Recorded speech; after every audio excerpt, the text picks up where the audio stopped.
पिछले दिनों प्रधानमंत्री नरेंद्र मोदी ने आत्मनिर्भर भारत का नारा दिया। इस नारे को साकार करने के लिए कई महत्वपूर्ण कदम उठाए गए, जिनमें एक कदम था अफोर्डेबल रेंटल हाउसिंग कॉम्प्लेक्स का निर्माण शुरू करना। इन कॉम्प्लेक्सेस का निर्माण प्रधानमंत्री आवास योजना शहरी के तहत किया जाना है। इस तरह की योजना देश में पहली बार शुरू की जा रही है। इसका मकसद शहरी प्रवासियों एवं गरीबों को किराए पर सस्ते घर उपलब्ध कराना है। इन कॉम्प्लेक्सेस के निर्माण के बाद काम के लिए शहरों में आने वाले कामगारों एवं मजदूरों को झुग्गी झोपड़ी या अवैध बस्तियों में नहीं रहना पड़ेगा। योजना का मकसद कामगारों के रहन सहन में सुधार करना और उन्हें झुग्गी झोपड़ियों अवैध बस्तियों में रहने से रोकना है। इस तरह के कॉम्प्लेक्सेस का निर्माण मजदूरों एवं प्रोफेशनलों के कार्यस्थलों के निकट किया जाएगा। इन कॉम्प्लेक्सेस में वे सभी सुविधाएं प्रदान की जाएंगी जो एक अफोर्डेबल हाउसिंग में होती हैं। नमस्कार, मैं हूं हरिओम त्यागी। आप देख रहे हैं KW ग्रुप एवं क्लाउड धोबी द्वारा प्रस्तुत पहला online real estate show. Affordable rental housing complexes scheme को समझाने के लिए हम यहां आपको 7 हाईलाइट बता रहे हैं। सबसे पहला हाईलाइट है सरकार द्वारा फंडित खाली घरों को अफोर्डेबल रेंटल हाउसेस कॉम्प्लेक्स में बदलना है। सरकार द्वारा शहरों में बनाए गए खाली पड़े घरों को अफोर्डेबल रेंटल हाउसिंग कॉम्प्लेक्स में परिवर्तित किया जाएगा। इस कार्य को पब्लिक प्राइवेट पार्टनरशिप यानी PP मॉडल या सरकारी एजेंसीज के द्वारा अंजाम दिया जाएगा। दूसरा सबसे बड़ा हाईलाइट है सार्वजनिक या निजी संस्थाओं द्वारा खाली पड़ी जमीन पर अफोर्डेबल रेंटल हाउसिंग कॉम्प्लेक्सेस का निर्माण कराकर उन्हें संचालित कराया जाएगा।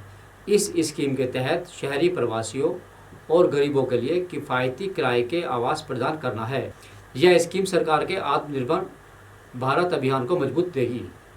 तीसरा हाईलाइट है यह स्कीम सरकार द्वारा पहले से ही चलाई जा रही हाउसिंग फॉर ऑल योजना के मकसद को पूरा करने में मदद करेगी। जो लोग अपना घर खरीद नहीं सकते वो इस स्कीम के तहत किराए पर घर ले सकते हैं।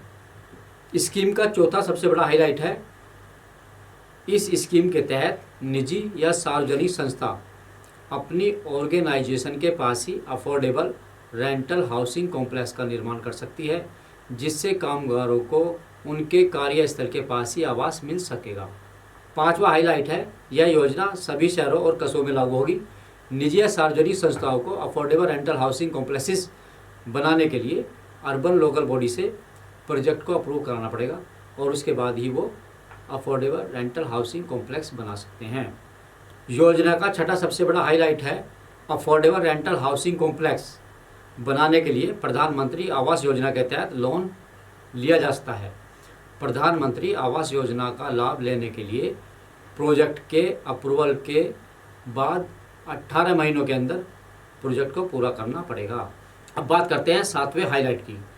7वें हाईलाइट के अनुसार योजना का लाभ मुख्य रूप से आर्थिक रूप से कमजोर वर्ग, निम्न आय वर्ग के लोगों के साथ ही शहरी प्रवासी जिनमें श्रमिक, सड़क विक्रेता, रिक्शा चालक, औद्योगिक श्रमिक, पर्यटक व अन्य सेवा प्रदान करने वाले उठा सकते हैं। अफोर्डेबल रेंटल हाउसिंग कॉम्प्लेक्स का निर्माण करने के लिए सरकार ने 2 मॉडल बनाए हैं, जिनके विषय में हम अपने नेक्स्ट एपिसोड में बताएंगे। फिलहाल वक्त है एक ब्रेक का। कहीं मत जाइएगा, हम जल्दी लौटेंगे लेकर रियल एस्टेट की सबसे बड़ी बहस। इस चर्चा में हमारे साथ होंगे OLX.com के director Amarendra Shukla ji, senior real estate professional अस्मा जावेद, नेफोमा अध्यक्ष अन्नू खान और मेरे सहयोगी राकेश पोहित। जिस तरह अच्छे और पौष्टिक खाने का महत्व हम सब जानते हैं, दूसरी सबसे आवश्यक और करीबी चीज है हमारे कपड़े। अब इंतजार की घड़ियां खत्म। कोविड से सुरक्षा के बीच में अब आपके घर के दरवाजे तक सबसे स्वच्छ और गुणवत्ता से भरपूर आपके अपने कपड़े। इंडिया में पहली बार क्लाउड धोबी ने आपके कीमती समय और सुरक्षा दोनों का ध्यान रखा। अपने कपड़ों की सबसे हाईटेक और सैनिटाइज्ड लॉन्ड्री और ड्राई क्लीनिंग के लिए अभी कॉल कीजिए। आपकी अपनी सोसाइटी में जल्द ही।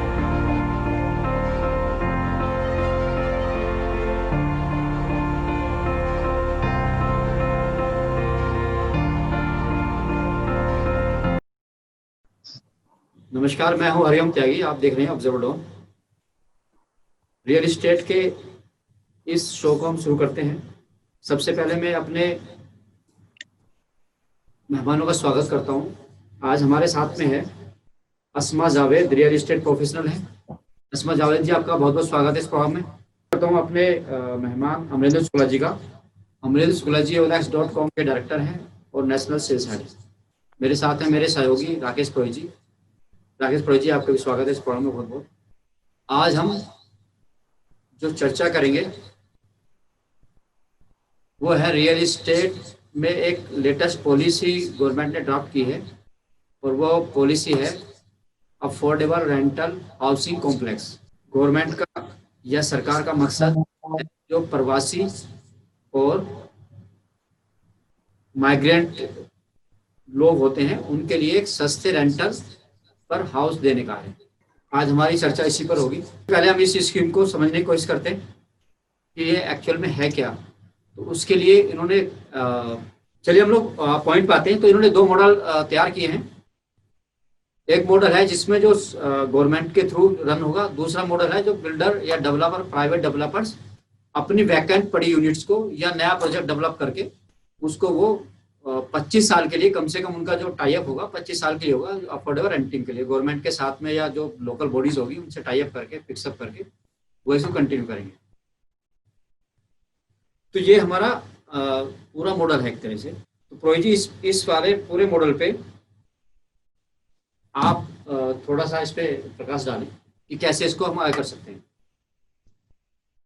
देखिए, ARHC which is affordable rental housing complex, अगर आप इसके नाम से ही समझेंगे तो ये कुछ ऐसे एरिया को, ऐसे जोन को आइडेंटिफाई करना है कि जहाँ पे रेंटल के लिए एक ऑप्शन क्रिएट किया जाए। स्पेशली जैसे आपने बताया कि ये उन माइग्रेंट्स के लिए है जो शॉर्ट टर्म के लिए भी आते हैं और कई बार लॉन्ग टर्म के लिए भी आते हैं, लेकिन इस दौरान वो किसी वजह से अपने आप को उस एलिजिबिलिटी में नहीं ला पाते कि वो होम बायर बन सके।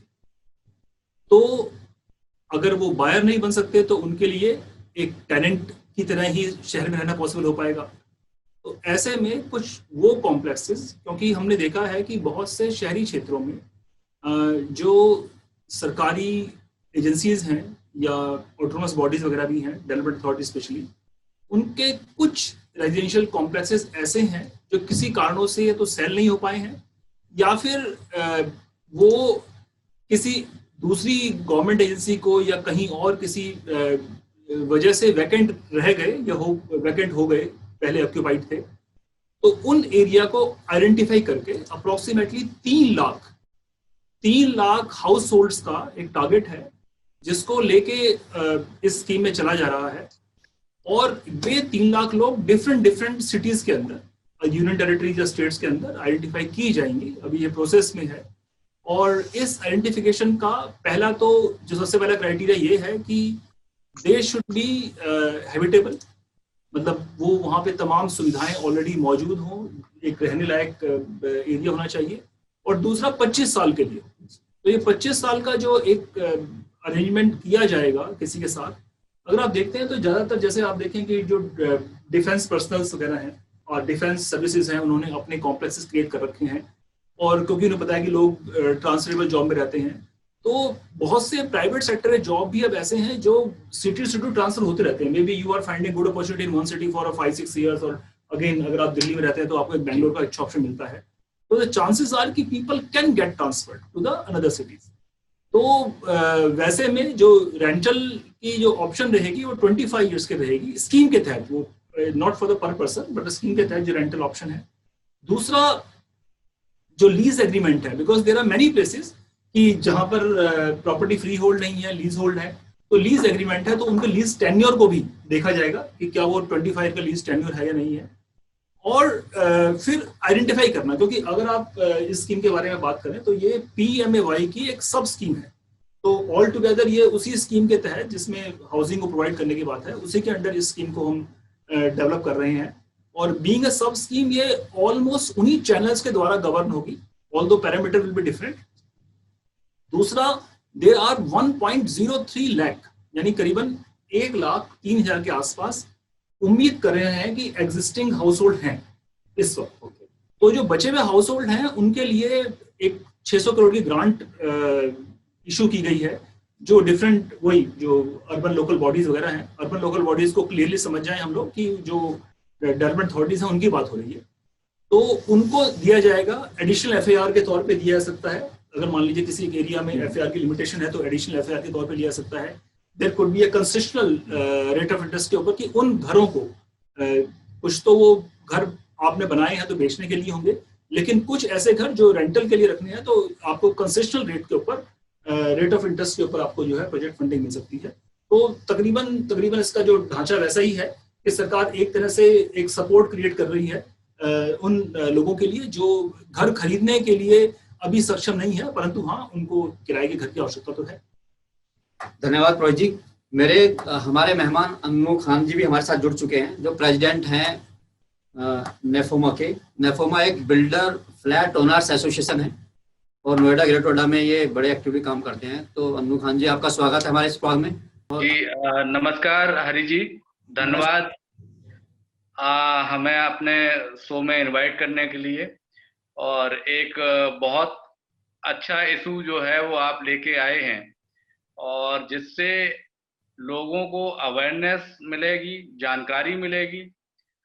जिन लोग को फ्लैट नहीं ले पा रहे हैं उनको एक सरकार द्वारा एक रियायत दी गई है कि उनको रेंट की सुविधा दी जाए।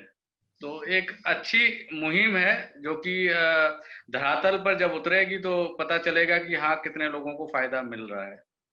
तो मैं निफोमा फ्लैट बायर एसोसिएशन की तरफ से आपके चैनल के माध्यम से सरकार को धन्यवाद दूंगा कि जो लोग लाखों लोग अपना घर का सपना देखते हैं और वो किन्हीं कारणवश वो सपना पूरा नहीं हो पाता है, लेकिन उनको इस मुहिम के तहत इस सरकार द्वारा जो रियायत दी जा रही है उसके तहत उनको घर मिलेगा और वो उसमें रह पाएंगे।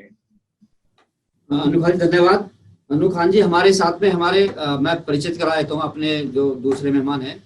अमरेंद्र शुक्ला जी हैं, नेशनल हेड और डायरेक्टर हैं OLX.com के अंदर, और जावेद हैं, रियल एस्टेट प्रोफेशनल हैं। ये ऑलरेडी JLLM, ATS और कई बड़ी कंपनियों में ऑलरेडी वर्क कर चुके हैं। जी जी। और राकेश पुरोहित जी मेरे सहयोगी हैं, रियल एस्टेट एक्सपर्ट हैं। जी। रियल एस्टेट, हाँ, ये जो अभी जिसपे हम डिस्कस कर रहे हैं अफोर्डेबल रेंटल हाउसिंग स्कीम, इसके अंदर गवर्नमेंट ऐसे कॉम्प्लेक्स बनाना चाहती है जिसमें माइग्रेंट या बाहर से आने वाले लोग जिनके पास में घर नहीं है या जो घर नहीं खरीद सकते उनको रेंट पे दे सके।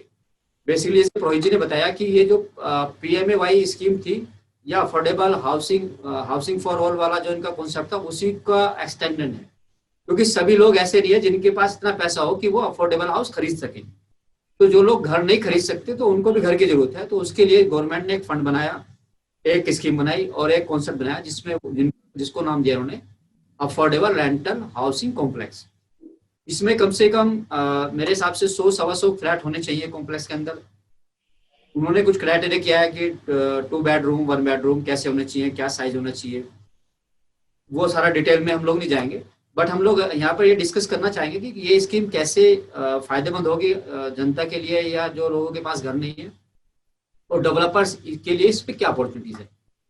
तो मेरा सवाल है अमरेंद्र जी से। अमरेंद्र जी प्लीज इसमें थोड़ा सा प्रकाश डालें कि किस तरह से ये स्कीम जो जिनके पास घर नहीं है उनके लिए फायदेमंद हो सकती है और डेवलपर को क्या अपॉर्चुनिटीज के अंदर।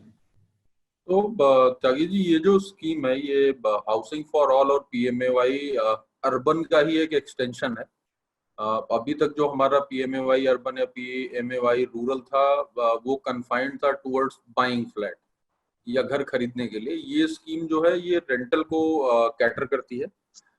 ऑब्जेक्टिव इस स्कीम का ये है कि जो भी माइग्रेंट लेबर्स हैं या जो भी अर्बन पुअर हैं उनको जहां वो काम करते हैं उसके आसपास में रहने की सुविधाएं दी जाएं। इसमें गवर्नमेंट ने 2 मॉडल या फिर 2 अप्रोच पे काम करना शुरू किया है। पहली अप्रोच तो ये है कि जो गवर्नमेंट फंडेड रेजिडेंशियल कॉम्प्लेक्सेस हैं उसको लिवेबल बनाया जाएगा। उसका स्ट्रक्चर वगैरह उसमें seepage, sewage, water, electricity, food, इन सब की व्यवस्था करके जो है उसको लिवेबल कंडीशन में लेके आएंगे और वो गवर्नमेंट खुद जनता को देगी। दूसरा, गवर्नमेंट एक्सप्लोर कर रही है कि पब्लिक प्राइवेट पार्टनरशिप मॉडल में भी इस पे काम किया जाए, जिसमें कोई भी डेवलपर कोई भी रेजिडेंशियल कॉम्प्लेक्स डेवलप कर सकता है in collaboration with government. Government उसको काफी सारे कंसेशंस भी देगी कंस्ट्रक्शन लोन में, या फिर एफएआर, फ्लोर एरिया रेशो वगैरह भी बढ़ा के दिए जाएंगे, जिसका टेन्योर मिनिमम 25 ईयर्स के लिए होगा। जो साइजेस की बात गवर्नमेंट ने करी है वो 30 स्क्वायर मीटर से लेके 60 स्क्वायर मीटर तक की बात करी है। 1 BHK या 1 रूम सेट या स्टूडियो का 30 स्क्वायर मीटर और 2 एंड एबव का जो साइज है वो 60 स्क्वायर मीटर का है। इसमें कुछ अभी प्राइसिंग गवर्नमेंट ने फिक्स नहीं किया है, बट टेंटेटिव प्राइस पॉइंट जो आउटस्कर्ट्स ऑफ दिल्ली में गवर्नमेंट या मिनिस्ट्री ऑफ अर्बन हाउसिंग ने जो डिसाइड किया है वो 3000 रुपए की रेंज में डिसाइड किया है। ये कम भी हो सकता है, और गवर्नमेंट ने ये भी मैंडेट दिया है कि जो रेंटल के जो चार्जेस होंगे वो स्टेट गवर्नमेंट या यूटीज खुद से डिसाइड कर सकती हैं। गवर्नमेंट इस स्कीम में 100% FDI को भी लाने की तरफ प्रयासरत है। जैसे अगर आप यूरोपियन कंट्रीज में देखें, countries like United States and Singapore, so these countries have been developed pretty good in terms of rental properties and rental yield. India में रेंटल इवॉल्वमेंट उतना तेज नहीं हुआ है, बट अगर हम पिछले कुछ 2-3-4 सालों की बात करें तो सेल के अलावा मैनेज रेंटल में भी काफी काम हुआ है। कंपनीज लाइक नेस्टअवे, कंपनीज लाइक जोलो जो मैनेज रेंटल में काम करने की कोशिश कर रही हैं। तो मेरे हिसाब से ये गवर्नमेंट का बहुत अच्छा इनिशिएटिव है और ये हाउसिंग फॉर ऑल या PMAY को कॉम्प्लीमेंट करेगा। जिस तरह अच्छे और पौष्टिक खाने का महत्व हम सब जानते हैं, दूसरी सबसे आवश्यक और करीबी चीज है हमारे कपड़े। अब इंतजार की घड़ियां खत्म। कोविड से सुरक्षा के बीच में अब आपके घर के दरवाजे तक सबसे स्वच्छ और गुणवत्ता से भरपूर आपके अपने कपड़े। इंडिया में पहली बार क्लाउड धोबी ने आपके कीमती समय और सुरक्षा दोनों का ध्यान रखा। अपने कपड़ों की सबसे हाईटेक और सैनिटाइज्ड लॉन्ड्री और ड्राई क्लीनिंग के लिए अभी कॉल कीजिए। आपकी अपनी सोसाइटी में जल्द ही।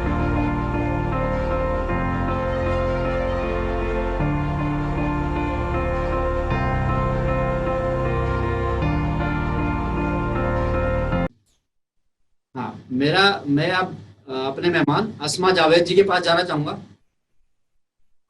अस्मा जावेद जी, आप सुन रही हैं मुझे? जी जी बिल्कुल। अस्मा जावेद जी, आप क्या सोचती हैं इस रेंटल हाउसिंग कॉम्प्लेक्स जो स्कीम गवर्नमेंट ने जो लॉन्च की है, इसके बारे में क्या आपका नजरिया है? कैसे फ्रूटफुल हो सकती है?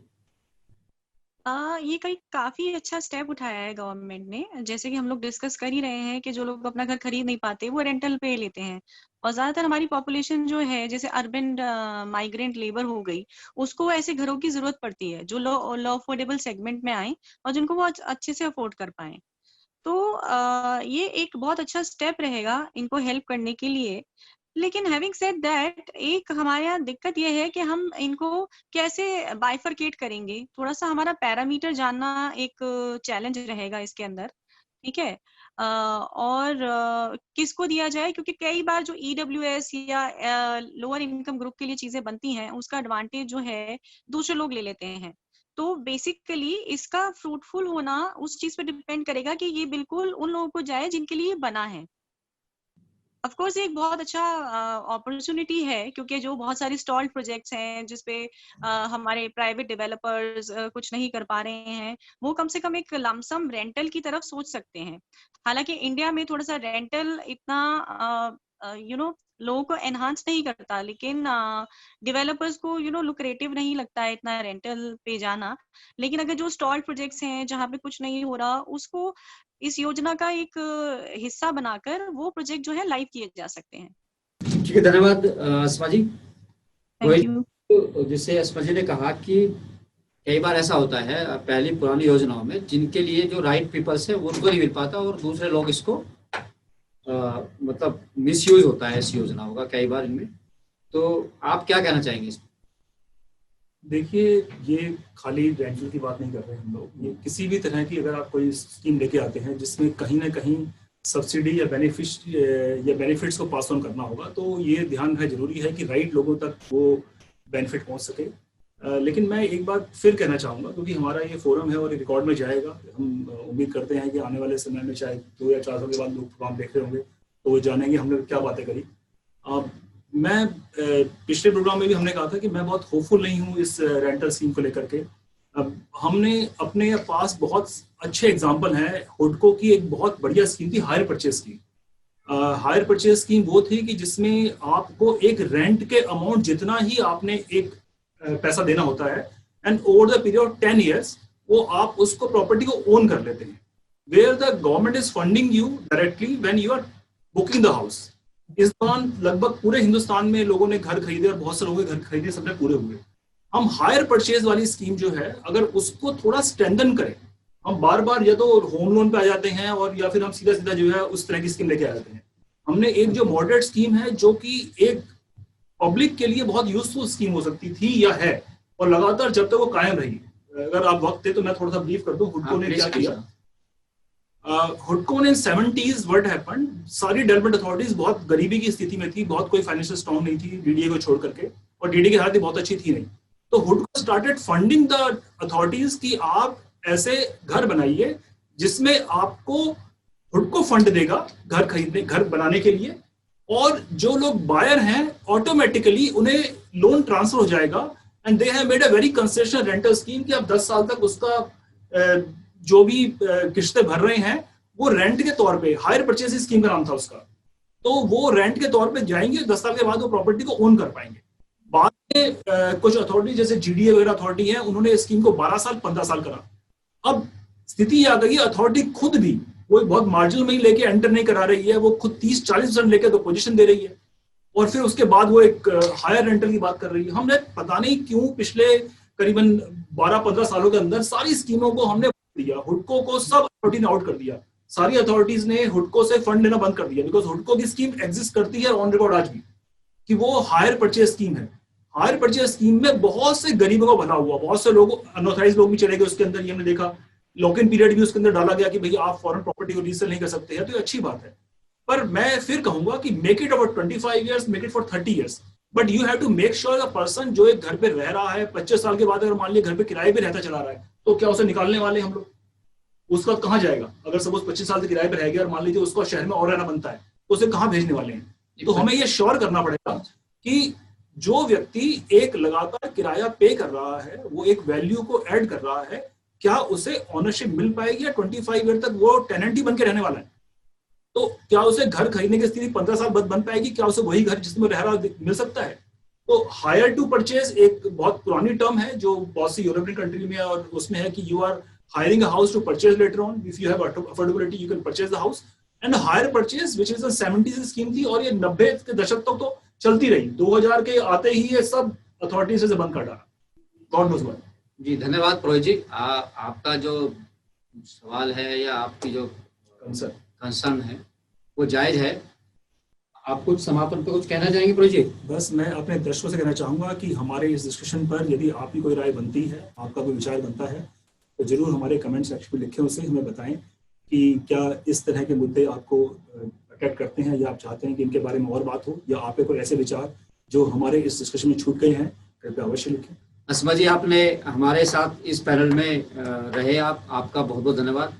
अमरेंद्र शुक्ला जी काफ़ी अच्छी तरह से अपनी बात कही और दर्शकों को बताया कि रेंटल हाउसिंग स्कीम किस तरह से आने वाले टाइम में एक एक्सटेंशन मोड लेके एक अच्छी फायदेमंद हो सकती है सभी के लिए।